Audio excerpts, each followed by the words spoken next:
Si la guerre est la continuation de la politique par d'autres moyens, comme M. Clausewitz nous l'a un jour expliqué, alors logiquement, la politique est aussi la continuation de la guerre par d'autres moyens. Les États-Unis essaient-ils actuellement de repasser de l'un à l'autre dans leur guerre par procuration en Ukraine à travers le plan de paix en 28 points? Pour en discuter avec moi, voici Anatol Lieven, directeur du programme Eurasie et titulaire de la chaire Andrew Bacevich en histoire diplomatique américaine à l'Institut Quincy pour une gouvernance responsable. Anatol, bienvenue à nouveau. Bonjour, ravi d'être de retour. Hello, nice to be back. Merci d'être venu en ligne. J'aimerais vraiment connaître ton avis sur la direction que cela prend, surtout si les États-Unis et l'équipe de Trump sont sérieux à propos des 28 points. Les Russes ont jusqu'à présent indiqué qu'ils étaient prêts à envisager l'idée. Cela pourrait être positif à certains égards, moins à d'autres, mais ils sont disposés à suivre. Les Européens, quant à eux, essayent maintenant de le saboter. Mais avant tout, penses-tu qu'il s'agit d'une nouvelle approche de l'administration américaine vis-à-vis du théâtre européen?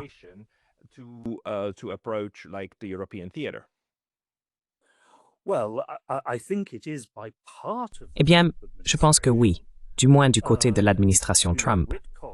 Vous savez, Witkoff semble certainement avoir apporté son soutien à cette initiative, tout comme J.D. Vance. Mais il n'est pas du tout aussi clair que Rubio, le secrétaire d'État, la soutienne. Et bien sûr, il y a cette énorme ambiguïté, ce doute et cette confusion quant à ce qu'il a réellement dit aux sénateurs lorsqu'il les a rencontrés à ce sujet. Et nous savons que Kellogg y est opposé. En fait, Kellogg est, je pense, en train de démissionner à cause de cela.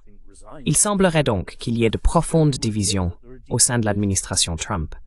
Mais je ne pense pas qu'il y ait le moindre doute que Trump, en principe, veuille mettre fin à cette guerre.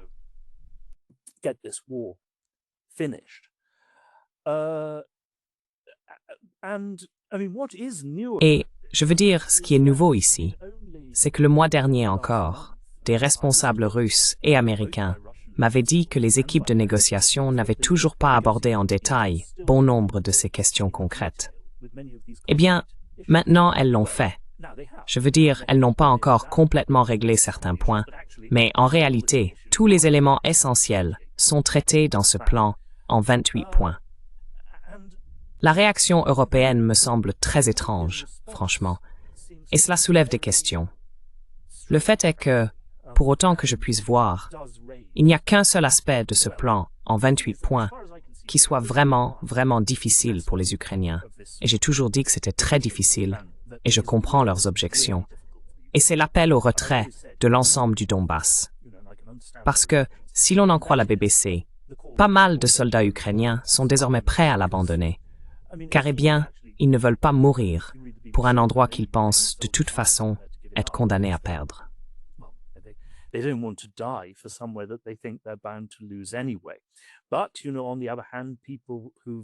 Mais, vous savez, d'un autre côté, les gens qui ont combattu et souffert si longtemps pour conserver cette parcelle de terre, on comprend pourquoi ils ne veulent pas l'abandonner. Bien sûr, dans le plan en 28 points, ce territoire sera démilitarisé. Il ne s'agit donc pas pour l'armée russe d'avancer pour le conquérir. D'un point de vue sécuritaire, l'Ukraine bénéficiera d'une protection, mais il passera sous administration russe. Maintenant, cela ne représente qu'1% de l'Ukraine, de l'ensemble du pays. Et c'est de toute façon une région largement dépeuplée. Si la guerre continue et que la Russie se rapproche de Kramatorsk, alors tout l'endroit sera vidé de sa population. Donc, dans un monde rationnel, cela ne devrait pas être si difficile. Mais ça l'est.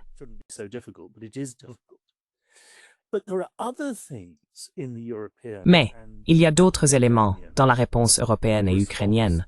Leur plan en 19 points, ou quel qu'il soit, je m'y perds un peu dans tous ces plans, qui paraissent très étranges. L'un d'eux, par exemple, est cette exigence selon laquelle l'armée ukrainienne serait limitée à 800 000 hommes plutôt qu'à 600 000, comme dans le projet initial. Car d'abord, à Istanbul, au début de la guerre, Les Ukrainiens étaient prêts à accepter un plafond de 250 000. Mais en plus, même 600 000, c'est autant que les armées britanniques, françaises et allemandes réunies dans leur état actuel. Et il est impossible que l'Ukraine puisse entretenir une armée de 600 000 hommes en temps de paix. Bien sûr, il y a les réservistes, les conscrits, qu'on peut rappeler au service. Mais ils n'auront jamais les moyens financiers de maintenir une armée de cette taille en temps de paix.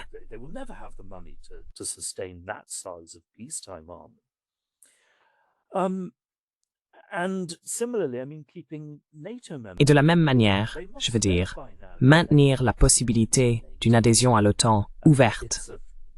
Ils doivent bien savoir maintenant qu'ils n'y entreront jamais. C'est évidemment une question de fierté et de sauvegarde de l'honneur pour les deux camps. Mais cela, je veux dire, la force de réassurance européenne. Même les Britanniques ont désormais admis qu'ils n'allaient pas envoyer de troupes au sol, parce qu'ils n'en ont pas. Donc, il y a deux façons d'interpréter cela.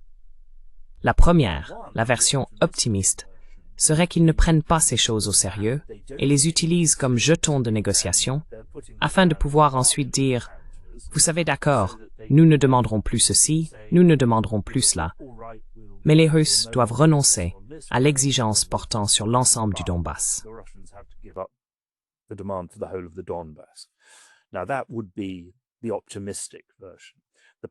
Voilà la version optimiste. La version pessimiste, c'est qu'il s'agit d'une tentative délibérée de sabotage, de destruction du processus de paix. Honnêtement, je n'en suis pas sûr. Je veux dire, si c'est vraiment une tentative délibérée de briser le processus de paix, alors c'est véritablement malveillant, car il n'y a franchement aucune chance, aucune, que l'accord que l'Ukraine obtiendra dans un an soit meilleur. Peut-être qu'elle pourra conserver une petite partie du Donbass, mais pour tout le reste, les Russes ne feront aucune concession. Bien pire, en effet. Et les Ukrainiens comme les Européens risquent un effondrement total de l'Ukraine si cette guerre se poursuit.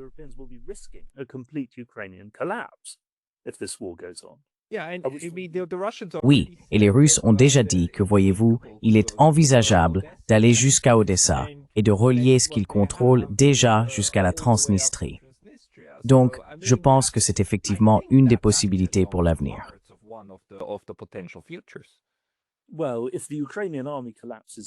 Eh bien, si l'armée ukrainienne s'effondre complètement, et il faudrait qu'elle s'effondre complètement, car rappelons-le, les Russes doivent traverser le Dniepr, ce qui n'est pas facile. On pourrait certainement imaginer qu'ils capturent Zaporizhia et une grande partie de Kharkiv, puis qu'ils essayent de l'échanger. Je veux dire, on ne peut pas l'affirmer avec certitude. Évidemment, l'avancée russe au cours de l'année écoulée a été extrêmement lente, désespérément lente. Mais vous savez, il y a maintenant tellement de preuves des énormes difficultés ukrainiennes.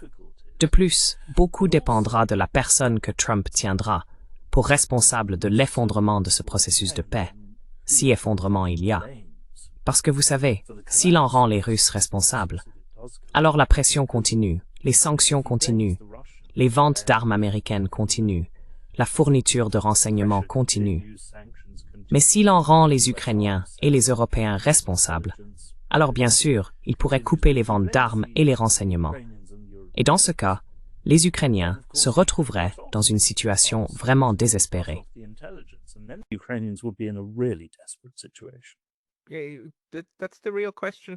C'est ça, la vraie question pour moi. Est-ce que vous feriez ça? Parce que si les États-Unis se retirent vraiment, y compris le partage de renseignements, les satellites et tout le reste, les Ukrainiens seraient pratiquement aveugles, et il n'y a rien que l'Europe puisse faire pour changer cela, n'est-ce pas? Donc en un sens, et j'en ai parlé plus tôt dans une autre discussion avec Michael Rossi, si la Russie et les États-Unis parviennent à un accord, auraient-ils même besoin que l'Ukraine l'approuve? Ou auraient-ils besoin de l'Europe? Je veux dire, s'ils s'entendent et établissent réellement un cadre et s'y tiennent, comment les Ukrainiens pourraient-ils le faire échouer? À part, vous savez, quelques tirs sur 2 ou 3 soldats ici et là, là où au final, la défense se trouvera.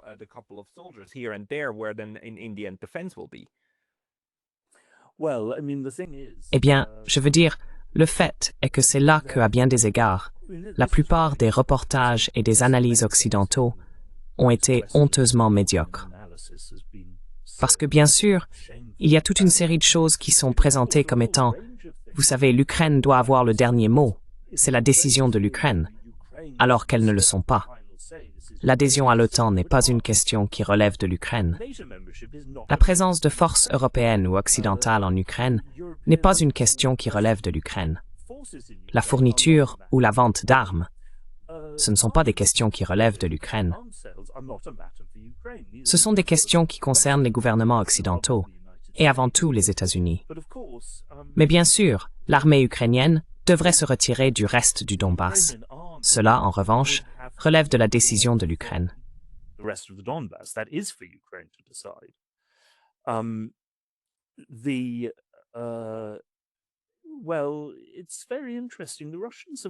Eh bien, c'est très intéressant.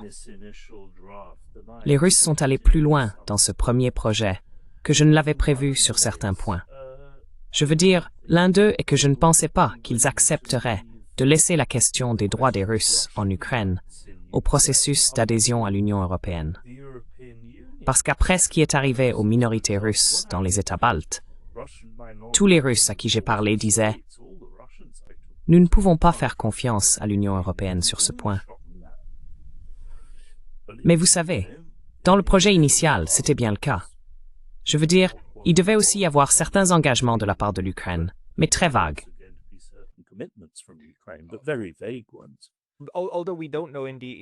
Bien que nous ne sachions pas, dans la version initiale, ce qui a réellement été validé avec les Russes et ce qui ne l'a pas été.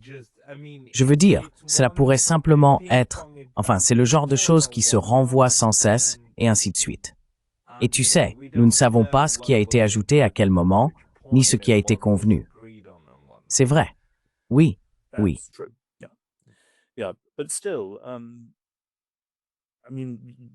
Mais tout de même, je veux dire, tu sais, les Russes ont soutenu ce projet de principe, pas le dernier projet européen.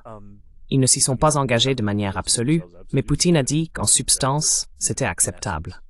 Et, attends, il y avait autre chose aussi, quelque chose d'assez intéressant. Ah oui, que les sanctions ne seraient levées que par étapes, et qu'il n'y a pas de calendrier. J'avais toujours supposé que les Russes allaient insister sur la suspension des sanctions comme partie intégrante de l'accord de paix.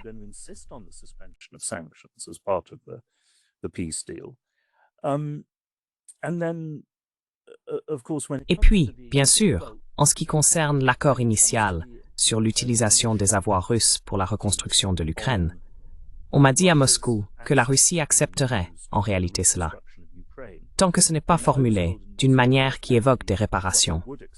Que ce soit, en somme, la décision de la Russie de donner cet argent pour la reconstruction de l'Ukraine, et qu'il serait partagé entre les zones sous contrôle du gouvernement ukrainien et celles sous occupation russe. Ensuite, les avis divergeaient. Certains disaient qu'il faudrait un partage 50-50. D'autres disaient non, nous pourrions accepter 20-80, puisque nous savons que c'est très. Sinon, vous savez, nous risquons de perdre cet argent complètement.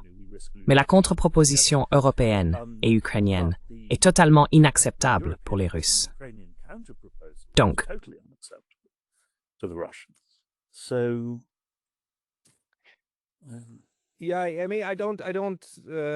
oui, je veux dire, je ne m'attendais pas vraiment à autre chose venant de l'Europe, pour être honnête.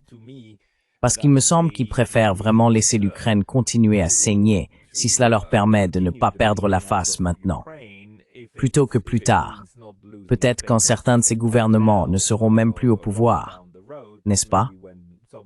Comme ça, ils pourront dire « j'ai fait tout ce que je pouvais » et le suivant, c'est lui qui a tout gâché. La vraie Amazing. Je veux dire, si le gouvernement français peut maintenir cela encore 18 mois, alors il y aura très probablement un gouvernement Le Pen, un gouvernement du Rassemblement national en France. Et ensuite, ils pourront leur faire porter la responsabilité de l'effondrement ukrainien. Mais vous savez, ils continuent.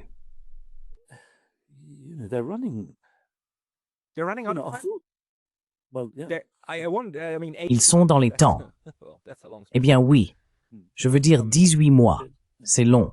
C'est juste autre chose, tu vois. Je pense qu'une des interprétations les plus pessimistes, mais en même temps les plus importantes de ce qui se passe, vient d'un contributeur, Brian Berletic, sur The New Atlas. Il ne cesse de répéter, en défendant un argument très Kogan, que chaque fois que les États-Unis se heurtent à un mur, ils ne passent pas en mode paix.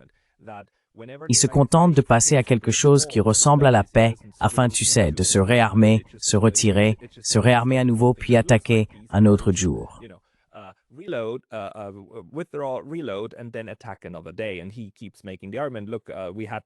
Et il continue de faire valoir cet argument. Regardez, nous avons eu ce moment où Hillary Clinton et Lavrov ont littéralement appuyé sur le bouton de réinitialisation et affichaient de grands sourires, juste pour que le processus de Minsk démarre plus tard. Puis les Européens nous ont dit, regardez, cela a toujours été censé simplement nous faire gagner du temps pour armer l'Ukraine contre la Russie. Alors, et si la situation actuelle était en réalité la même? Elle serait destinée à gagner un peu plus de temps pour se regrouper et travailler sur les deux fronts, n'est-ce pas? Le front asiatique avec la Chine et le front européen avec la Russie. Et n'est-ce pas quelque chose qui traverserait l'esprit de la Russie, qui je pense a désormais clairement compris, au cours des 20 dernières années, qu'une offensive continue se dirigeait contre elle? Que pensez-vous de cet argument?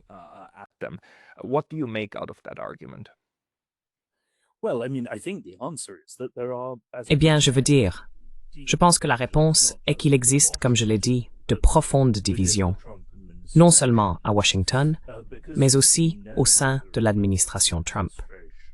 Parce que vous savez, nous savons qu'il y a des personnes dans l'administration qui veulent sincèrement la paix avec la Russie afin de pouvoir se concentrer sur la Chine, Elbridge Colby, par exemple. Il existe des preuves considérables suggérant que J.D. Vance en fait également partie. Et Trump, bien sûr, a oscillé d'un côté à l'autre. Mais, je veux dire, il ne fait aucun doute que Trump, en principe, veut la paix. Il ne fait simplement pas.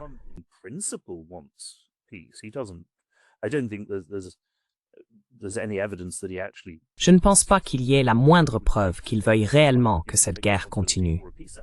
Il aimerait, vous savez, assumer la responsabilité d'un accord de paix. Mais bien sûr, vous avez raison. Nous savons que d'autres, eh bien, une grande partie des médias américains sont encore déterminés à maintenir cette guerre et espèrent affaiblir davantage la Russie. Mais je ne pense pas que la situation soit encore réglée. Et bien sûr, il y a aussi le fait que, pour aller beaucoup plus loin qu'ils ne l'ont déjà fait dans l'attaque économique contre la Russie, il faudrait peut-être commencer à saisir des cargaisons russes en haute mer. Or, cela constitue un blocus. C'est un acte de guerre.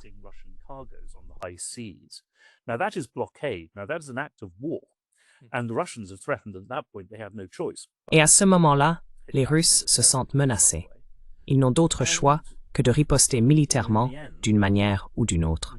Et au final, les Russes, et le Pentagone aussi, enfin, bien sûr, il y a ces anciens généraux un peu fous comme Breedlove et Hodges. Mais vous savez, la dernière chose que le Pentagone souhaite, c'est d'être entraîné dans une guerre en Europe, compte tenu de ce qui se passe avec la Chine. Donc, je ne pense pas qu'il s'agisse d'un plan cynique de la part de l'administration Trump dans son ensemble. Non. Mais je pense qu'un problème bien plus grave, dont bien sûr les Russes parlent sans cesse, tout comme beaucoup de gens dans le monde, c'est qu'aucun accord avec les États-Unis ne peut désormais être considéré comme fiable au-delà de 4 ans.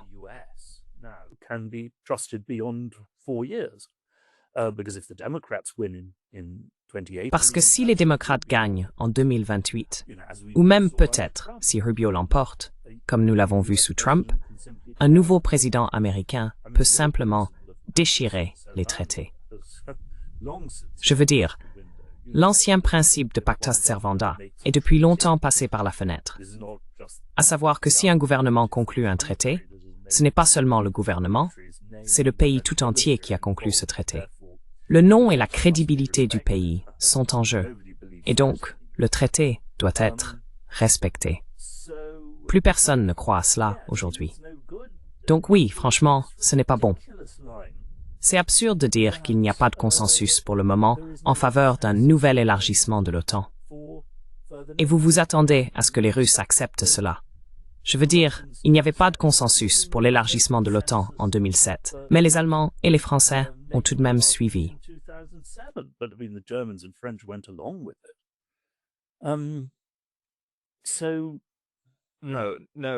Donc, non, c'est veut dire, la Russie serait bien naïve de croire qu'une signature sur un morceau de papier garantirait une quelconque paix future, n'est-ce pas?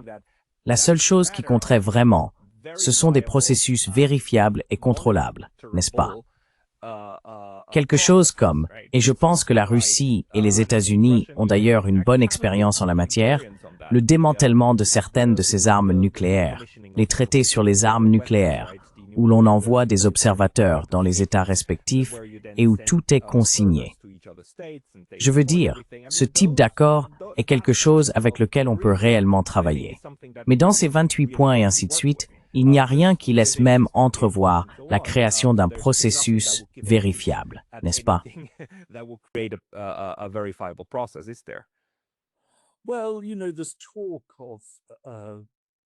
Eh bien, vous savez, on parle de négociations sur les armements, de limitation des armements. L'administration Trump réduit en fait sa présence militaire en Roumanie. Oui, il est intéressant de noter que l'accord en 28 points évoque la puissance aérienne de l'OTAN en Pologne, ce qui est en soi révélateur. Mais on peut aussi y voir une manière de dire qu'il n'y aura donc pas de force terrestre de l'OTAN, ou du moins pas de force terrestre américaine. Donc, je pense qu'il est très clair que Poutine et la majorité de l'establishment russe voient ici de réelles possibilités en matière de nouvelles relations avec les États-Unis. Et, vous savez, d'un côté, si les démocrates ou Rubio gagnent en 2028, alors oui, tout cet accord pourrait être menacé. Mais si Vance l'emporte, il pourrait se maintenir, vous voyez, et ensuite servir de base à autre chose.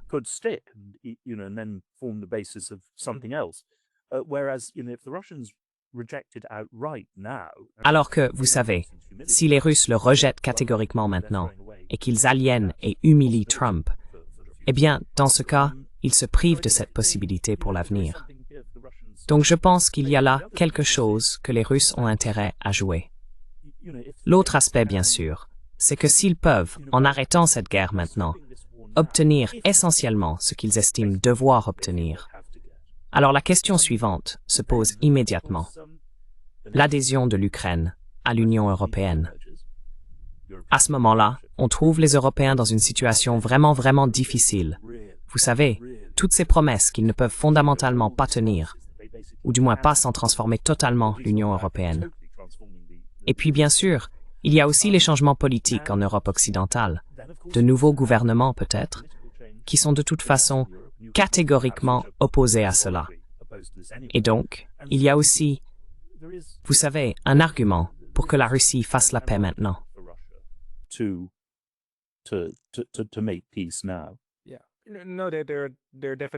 Non, il y en a certainement une. Et je veux dire, cela nuit à la Russie, c'est sûr, que tout cela se produise.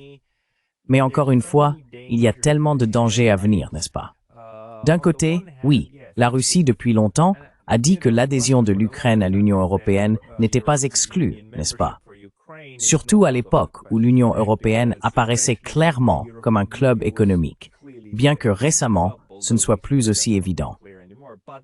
Mais à présent, n'y a-t-il pas, ne devrait-il pas y avoir, une crainte dans l'esprit des Russes que si cela se produit, au lieu d'assister à l'européanisation de l'Ukraine, on voit l'ukrainisation de l'Europe? Parce que l'élément extrémiste au sein de l'Ukraine, les voir ensuite interagir, comme regardez ce que Sikorski a fait avec la Pologne et ainsi de suite au sein de l'Union européenne, comment ils ont réussi à s'emparer d'une grande partie du processus. N'est-ce pas quelque chose qui devrait inquiéter la Russie?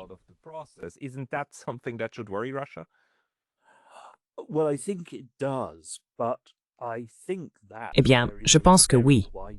Mais je crois qu'il y a une très grande...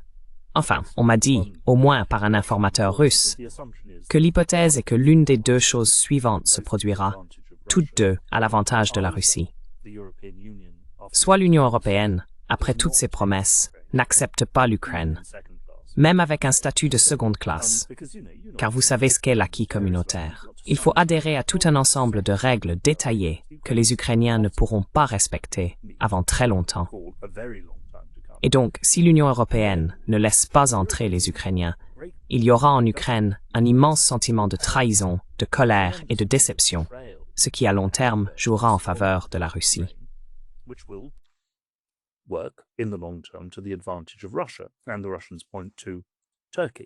Et les Russes pointent du doigt la Turquie, qui est devenue bien plus favorable à la Russie.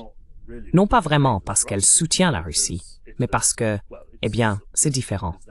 Ensuite, bien sûr, la Turquie a tous ses problèmes avec les États-Unis, à cause d'Israël, de la guerre en Irak et des Kurdes.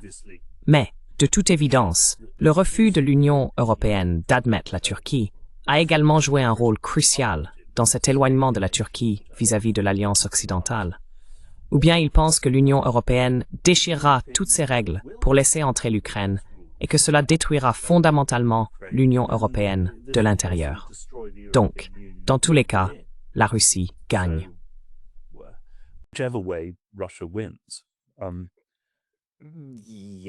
Oui, enfin oui et non. Je veux dire, le fait est que personne ne sait quelle idée viendra après l'Union européenne. Et je pense que l'expérience de la Russie à travers l'histoire a montré que s'il y a bien une chose sur laquelle on peut compter, c'est qu'on peut compter sur l'Europe.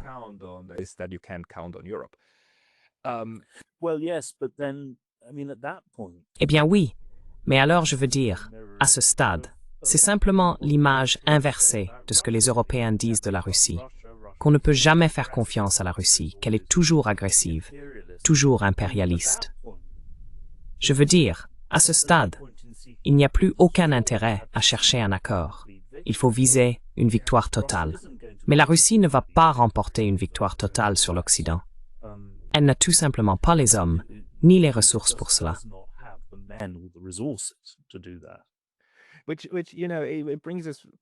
Ce qui, tu sais, nous ramène, tout ce que tu as souligné, me ramène à cette question et à cet essai très brillant que tu as écrit, un que je n'oublierai jamais. Tu l'as écrit au début d'avril 2022.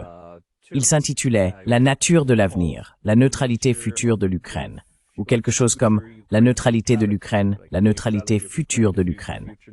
Et tu y expliquais comment, à l'époque, nous traversions le processus de paix d'Istanbul. Tout semblait très prometteur.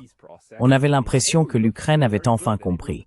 D'accord, si je reste neutre et que je sers d'État tampon, alors je peux conserver même le Donbass, préserver mon intégrité souveraine et jouer un rôle constructif.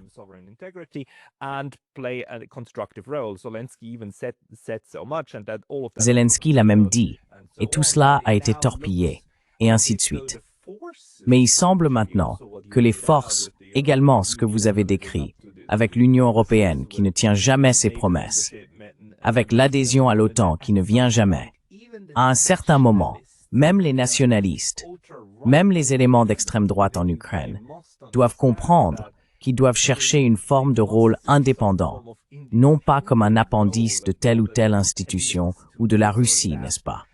Pensez-vous qu'en Ukraine, à un moment donné, cette prise de conscience viendra parmi les militaristes et la droite? Que, d'accord, le mieux que nous puissions faire, c'est de le faire par nous-mêmes.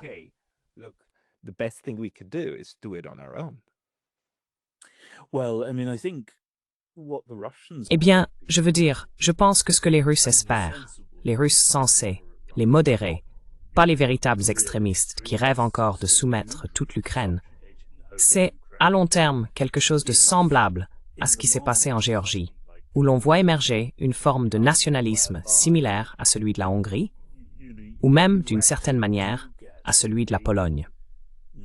Sauf que les Polonais, bien sûr, sont tellement hostiles à la Russie que cela ne fonctionne pas de la même façon.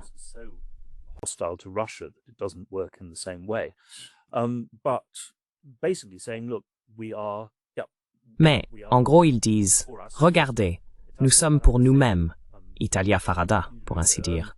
Et cela signifie que nous n'allons pas devenir subordonnés à la Russie, mais que nous n'allons pas non plus nous laisser manipuler ou dicter notre conduite par l'Occident ou par l'Union européenne. Bien sûr, la situation est différente en Ukraine, car la guerre en Géorgie n'a évidemment pas duré très longtemps. Celle-ci dure depuis presque 4 ans, et tant de personnes ont été tuées. Mais vous savez, le fait est que, bien sûr, les nationalistes ethniques ukrainiens, comme les Hongrois, les Polonais ou les Géorgiens, ne sont pas attachés à ce que l'Union européenne appelle aujourd'hui les valeurs européennes, qui sont en réalité les valeurs des élites libérales européennes de ces 10 dernières années. Je veux dire, elles n'ont pas de fondement historique plus profond que cela.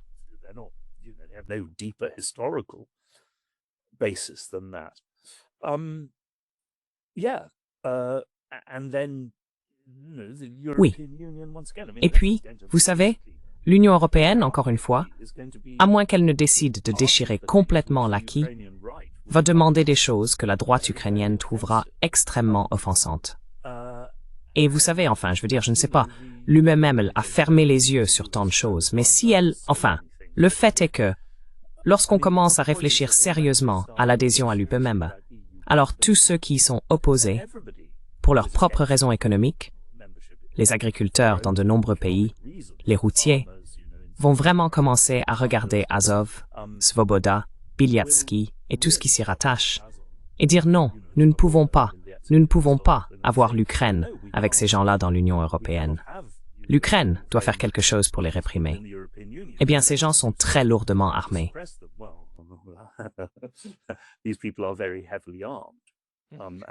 Ouais, de ton propre côté, ouais.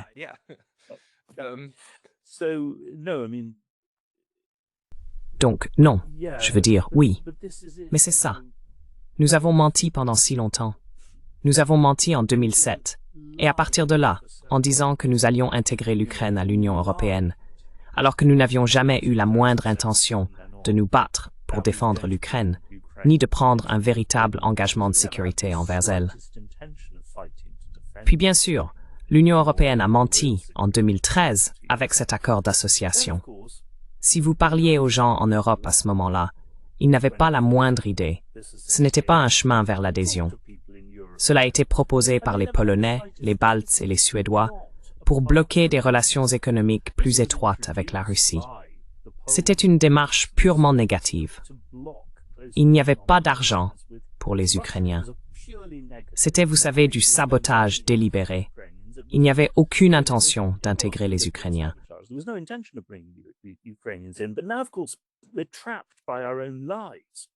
Mais maintenant, bien sûr, nous sommes piégés par nos propres mensonges.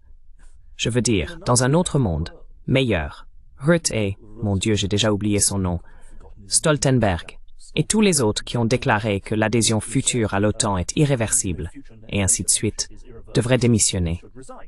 Ils devraient dire « J'y étais attaché, mais il est clair que cela n'arrivera pas. Par conséquent, je me retire, j'abandonne. » Bien sûr, ils ne diront jamais cela.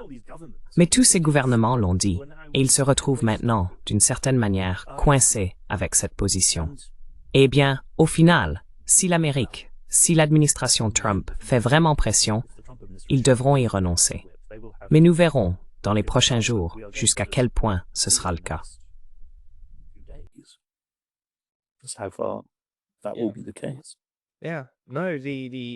Oui, non.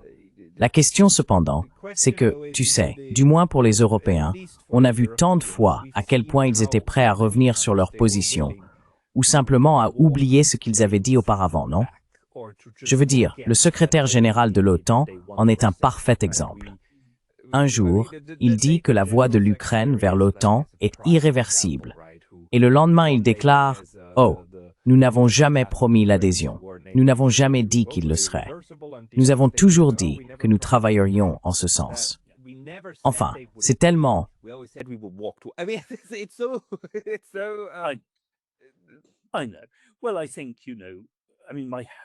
Je sais. Eh bien, je pense que, tu sais, mon espoir est que ces choses-là seront abandonnées, parce qu'en réalité, tu sais, elles sont largement dénuées de sens, ce genre de choses. Mais pour moi, la véritable difficulté, c'est la question du retrait militaire ukrainien du reste du Donbass. C'est vrai, parce que c'est vraiment très difficile. Tu verras, enfin, je pense que tu verras, beaucoup de soldats ukrainiens qui seraient heureux de le faire en échange de la paix. Mais sans aucun doute, tu en verras beaucoup d'autres qui diront « Non, nous nous sommes trop battus pour cela. Nous devons le garder. » No, we fought too hard for this. We must keep it. And also, they have been. Et puis, ils ont été, et les Occidentaux aussi ont été, conditionnés par cette idée que ces soi-disant villes-forteresses sont essentielles à la défense de l'Ukraine. Et l'on établit toutes sortes de parallèles avec les Sudètes en Ukraine. Mais bien sûr, le fait est qu'il s'agit d'une très petite partie du front ukrainien. En réalité, les Russes ont progressé tout aussi lentement ailleurs, dans des zones qui ne sont ni urbanisées ni fortifiées. Ce n'est que de la campagne ouverte. Et en ce qui concerne les drones, la campagne ouverte est parfois pire, car elle est exposée. Il est très difficile d'avancer à travers des champs découverts. C'est en fait plus facile de le faire depuis des zones urbaines.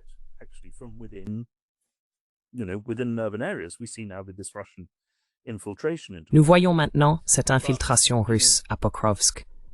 Mais, vous savez, une fois qu'on vous a martelé cette idée, je veux dire, j'ai été surpris de voir des Occidentaux que je pensais bien informés dire aussi « Oh, mais ces villes sont absolument cruciales pour la défense de l'Ukraine. » Et j'ai répondu « Mais attendez, les Russes n'avanceront pas.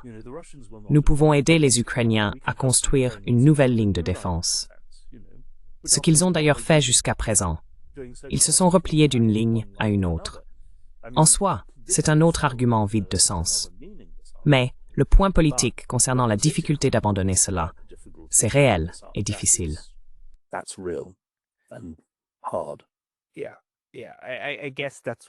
Oui, oui. Je suppose que c'est pour cela que le plan de paix en 28 points essaye de présenter la zone comme une sorte de no man's land, non, une zone tampon. Et donc les Russes s'engageraient aussi à ne pas y entrer, pour rendre cela d'une certaine manière plus acceptable, n'est-ce pas?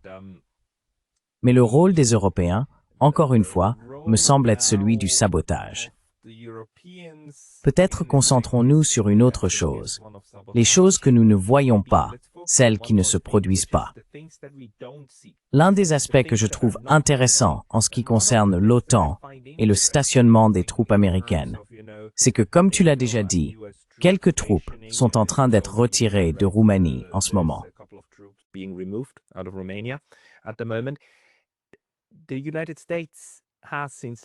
Depuis l'année dernière, les États-Unis ont conclu des accords bilatéraux avec la Suède et la Finlande pour construire de nouvelles bases, 17 et 15 respectivement. Je ne me souviens plus laquelle est où. Mais à l'exception d'une seule base en Finlande, à ma connaissance, les États-Unis n'ont pas encore commencé à y déployer du personnel.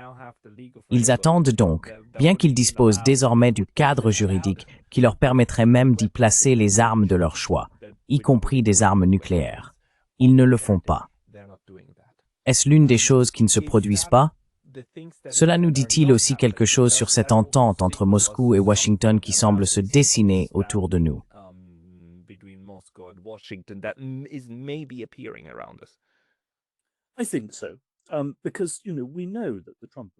Je le pense, parce que, vous savez, nous savons que l'administration Trump, en principe, souhaite réduire les engagements militaires américains en Europe. Je veux dire encore une fois, pas toute l'administration Trump, mais vous savez, il y a ces éléments-là.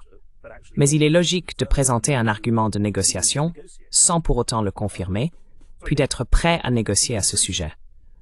Donc je pense, en principe, maintenant que l'administration Trump semble enfin capable de négocier les choses en détail, ce qu'elle n'a pas pu faire pendant des mois, que si l'on parvient à surmonter ces tentatives de blocage ukrainiennes et européennes, je serais modérément optimiste quant à la possibilité que les États-Unis et la Russie puissent réellement engager un processus de désarmement. Je veux dire, une partie de cela est en réalité assez évidente, pour être honnête.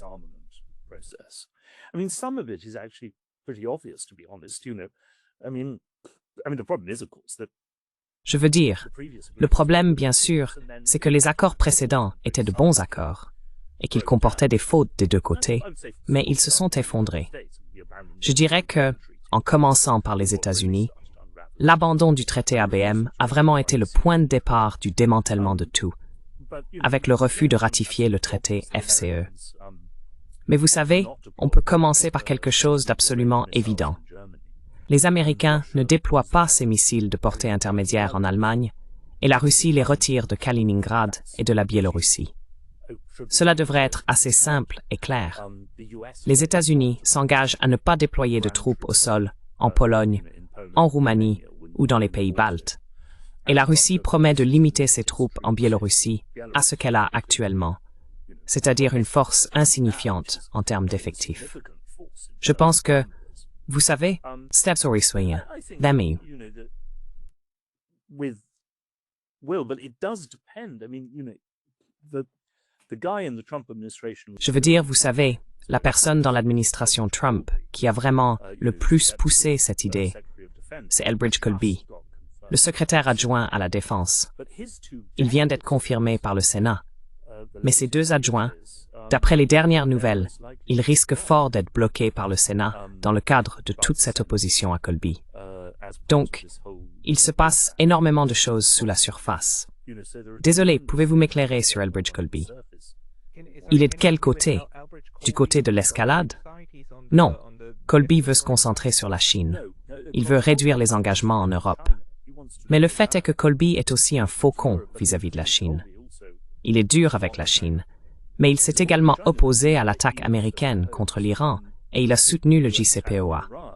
Donc, il a deux grands lobbies contre lui et ils sont déterminés à le faire tomber, en gros. And they are determined to get it, basically.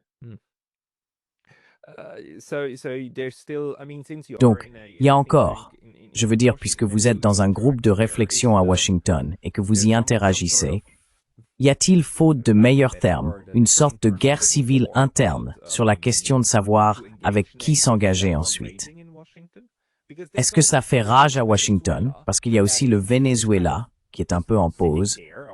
Il y a toujours l'Iran, n'est-ce pas? Et, je veux dire, Israël, je ne sais pas ce qu'ils manigancent en ce moment, mais ils doivent bien manigancer quelque chose. Donc il y a ces différents théâtres qui pourraient exploser à tout moment. Celui qui est plutôt silencieux pour l'instant, c'est le front chinois, même si les Japonais et les Chinois ont une querelle. Mais je pense que celui-là est un peu distinct de celui des Américains.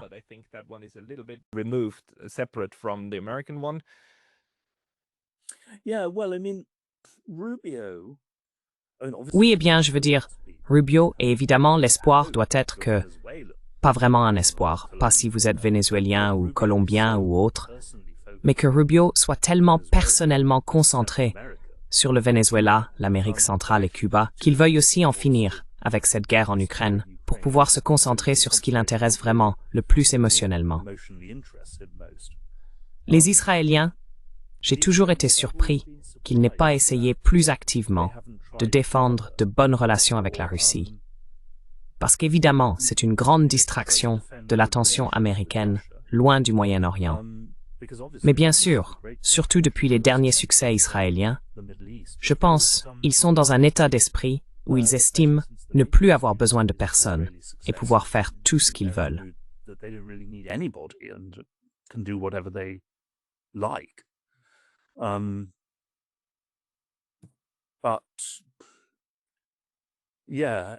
Oui, je veux dire, Washington est très, vous savez, très divisé en ce moment. Mais si l'on regarde la réaction au Congrès, avec quelques exceptions, un peu plus que par le passé, on voit que certes, parmi les démocrates, mais aussi chez de nombreux républicains, ils sont presque pathologiquement opposés à la paix avec la Russie et à tout accord de paix. Et bien sûr, l'une des raisons pour lesquelles les Russes ont accepté l'idée d'une levée progressive des sanctions, c'est qu'ils savent qu'il n'y a de toute façon aucune chance que le Sénat américain vote pour une levée immédiate des sanctions. Donc d'une certaine manière, la Russie ne perd rien. Pourquoi en faire un point de blocage si ça ne se produira pas de toute façon?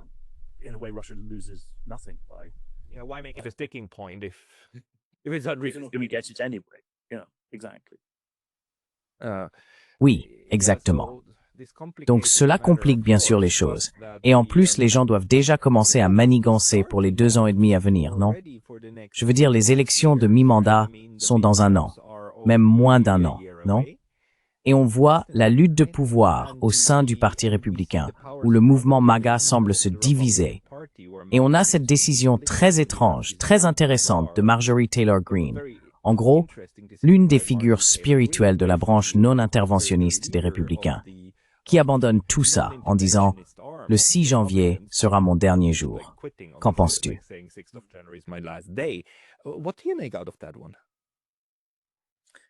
Well, I mean, there are, if you like, the Eh bien, je veux dire, il y a, si tu veux, les vrais partisans de MAGA, tu sais, ceux qui sont farouchement opposés à l'establishment de Washington, et qui sont aussi, bien sûr, dans une certaine mesure véritablement populistes sur le plan économique, du moins dans leurs instincts fondamentaux.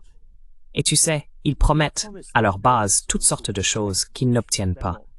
Je veux dire, Epstein n'a été que la goutte d'eau de ce point de vue, parce que, tu sais, avant cela, il y a eu l'attaque contre l'Iran, qu'ils ont vraiment détesté. Et tu sais, cette aile de MAGA n'aimait pas non plus le grand et magnifique mur. Ils ne se sont pas vraiment prononcés contre, mais ils n'aiment pas ces réductions d'impôts pour les riches.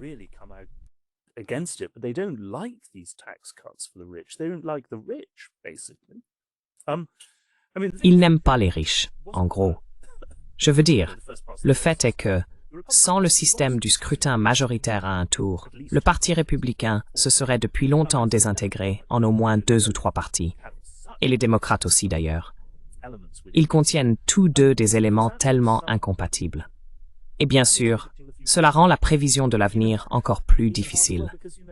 Encore plus difficile parce que, vous savez, après tout, Trump s'est infligé de terribles dégâts en s'opposant à la publication des dossiers Epstein, a poussé Taylor Greene à la révolte, et ainsi de suite. Taylor Greene into revolt, you know, and so forth and so on. But now he's actually agreed to it in the hope. Et maintenant, il a effectivement accepté, dans l'espoir, semble-t-il, et seulement partiellement réalisé jusqu'à présent, que cela soit encore plus embarrassant pour les démocrates. Mais il est difficile de comprendre pourquoi il ne l'a pas fait plus tôt. En même temps, vous savez, c'est vrai, tout le monde dit que c'est un individu très, disons, incontrôlable et impulsif. Mais cela va poser un énorme problème, je pense, pour Vance en 2028, car il devra affronter la même question que celle posée à Kamala Harris.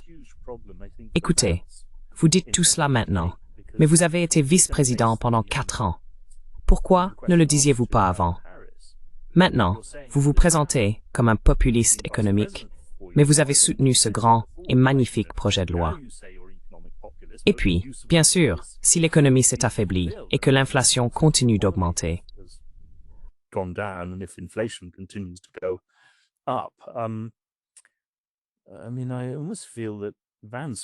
je veux dire, j'ai presque l'impression que Vance ferait mieux de ne pas se présenter à la présidence en 2028 et d'essayer ensuite de revenir plus tard en véritable populiste. Vous savez, faire un peu comme Trump à un moment donné, dans le futur. Parce qu'avec la tournure que prennent les choses, il y a une véritable et forte poussée populiste en Amérique, comme en Europe. Et comme on le voit, je veux dire parfois, comme vous le savez bien, avec Bernie Sanders, mais encore une fois, avec Mamdani. Un grand nombre d'électeurs qui ont soutenu Mamdani avaient auparavant voté pour Trump à l'élection présidentielle. En gros, ils en ont tout simplement assez de l'establishment en place, et ils voteront pour n'importe qui qu'ils pensent capable de le démolir.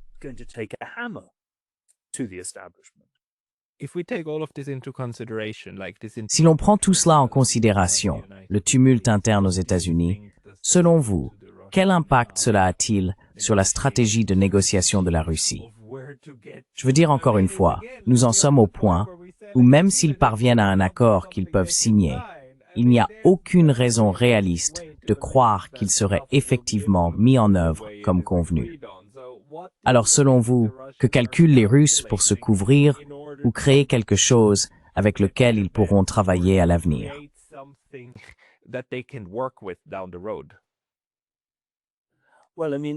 My sense is Eh bien, je veux dire, j'ai le sentiment que, je peux me tromper, mais on m'a dit à Moscou que Poutine devait s'emparer du Donbass. C'est le minimum qui lui permettrait réellement de présenter cela comme une victoire. Parce que, vous savez, n'oubliez pas que compte tenu de l'histoire russe et de ce que la Russie espérait au début de cette guerre, cela a été un désastre pour la Russie, à bien des égards. Et puis bien sûr, la guerre a été planifiée de manière épouvantable. Aujourd'hui, les gens en Russie essaient d'éviter, même en privé, de critiquer Poutine. Mais le nombre de personnes qui m'ont dit que Gerasimov et Shoigu devraient être fusillés pour avoir planifié cette guerre aussi mal, eh bien, ils l'ont dit. for planning this war so badly, which they did. I mean, the invasion was a disaster. Je veux dire, vous savez, l'invasion a été un désastre du renseignement, un désastre de planification. Et puis bien sûr, Poutine est aussi vulnérable.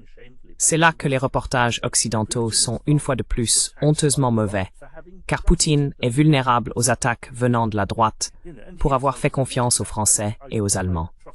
Et il l'a lui-même reconnu, j'ai trop fait confiance aux Européens. Donc il ne peut pas, il y a un minimum irréductible. Et je pense que ce qu'on m'a dit, c'est que la neutralité, c'est-à-dire l'absence d'adhésion à l'OTAN, ne peut pas être abandonnée par les Russes. Ils ne le peuvent tout simplement pas. Et peut-être aussi l'ensemble du Donbass. And the whole of the Donbass, perhaps as well. But I think my senses, I mean, they are clear. Mais je pense que selon moi, ils tiennent clairement à rester en bons termes avec Trump, et sans doute avec Vance à l'avenir. Ils ne veulent vraiment pas rompre avec lui, ni l'aliéner. Et puis si jamais ils parviennent à un accord modérément satisfaisant, qui réponde à leurs conditions de base, il y a de solides arguments pour simplement attendre et voir si en fait, le Rassemblement national l'emporte en France. L'adhésion de l'Ukraine à l'UMHEV est presque certainement morte de toute façon. Et je ne vois vraiment pas Bardella plaider pour une nouvelle politique agressive contre la Russie. On peut alors espérer que si Vance gagne en 2028, on aura une configuration très différente en Occident. You have a very different configuration in the West, because then you actually have an alignment between France, the United States. Parce qu'alors, il y aurait en fait un alignement entre la France, les États-Unis et la Grande-Bretagne, si Farage l'emporte en Grande-Bretagne. Very interesting. Et ensuite, bien sûr, la politique allemande commencerait à devenir très intéressante. Donc vous savez, évidemment, la Russie s'en est plutôt bien sortie jusqu'à présent sur le plan économique.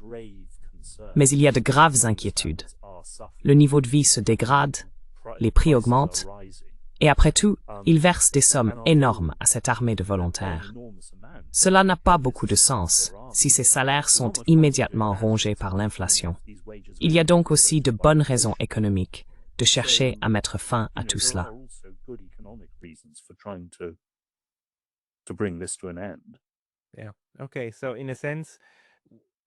D'accord. Donc en un sens, de tous les côtés, on voit en fait des raisons pour lesquelles cela devrait être, ou pour lesquelles y mettre fin devrait être, de plus en plus dans l'intérêt des différentes parties. Mais d'un autre côté, la manière dont ces forces sont réparties en ce moment va produire quelque chose de discutable, au mieux, n'est-ce pas? Peu importe le temps que cela prendra, ce ne sera pas une fin nette et claire, comme en 1945, tu vois.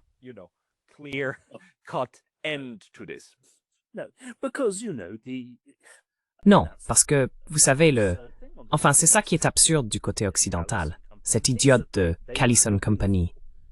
Les choses qu'ils espéraient, on ne pouvait les atteindre que si l'OTAN marchait sur Moscou pour imposer la paix. Ridicule. Mais en même temps, eh bien, vous savez, la Russie, je ne pense pas qu'elle puisse marcher sur Kiev. Et en réalité, ce serait une grave erreur si elle le faisait, car elle devrait alors administrer l'endroit, au lieu de le maintenir à une certaine distance, et d'observer peut-être l'Ukraine s'effondrer de l'intérieur. Mais aussi, je veux dire, quand on en vient aux vrais jusqu'aux boutistes qui disent « on ne peut absolument pas faire confiance à l'Occident, il faut d'une manière ou d'une autre le vaincre ou l'écraser ». Eh bien, je veux dire, qu'est-ce que ça veut même dire? I mean, what does that mean? Does that mean the Russian army marching into Paris, like in Cela signifierait que l'armée russe marche sur Paris comme en 14 ou sur Berlin comme en 1945. 1945? Non, cela ne peut pas arriver. Donc, et aussi bien sûr, il y a ici une ambiguïté lorsqu'il s'agit des eurasianistes et de personnes comme Karaganov, qui disent que la Russie devrait vraiment se réorienter vers l'Asie, rompre avec l'Europe, et ainsi de suite. Eh bien, à ce stade, certes, mais à ce stade, il faut effectivement chercher à apaiser la situation. Pas se rendre, mais chercher à se dégager de ce bourbier ukrainien. Si l'Europe n'est pas l'avenir et n'a pas vraiment d'importance, et si la croissance économique et le centre futur du monde se trouvent en Asie, alors il ne faut pas tout gâcher pour quelques villes en ruine dans l'est de l'Ukraine. Non, je veux dire, il faut en réalité atteindre le minimum nécessaire, et ensuite.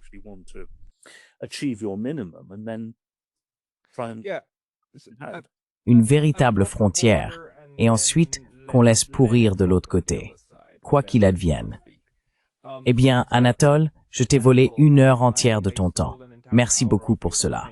Si les gens veulent lire davantage de tes écrits, ils devraient aller sur Responsible Statecraft. Y a-t-il un autre endroit où tu publies parfois? Unheard. J'écris beaucoup pour le site Unheard, et j'espère qu'il y aura aussi un article de moi dans le magazine Time dans les prochains jours à ce sujet. Donc, j'écris sans relâche. Serait merveilleux. Je mettrai les liens dans la boîte de description ci-dessous. Anatole Lieven, merci beaucoup pour avoir introduit. Merci beaucoup Pascal. À bientôt.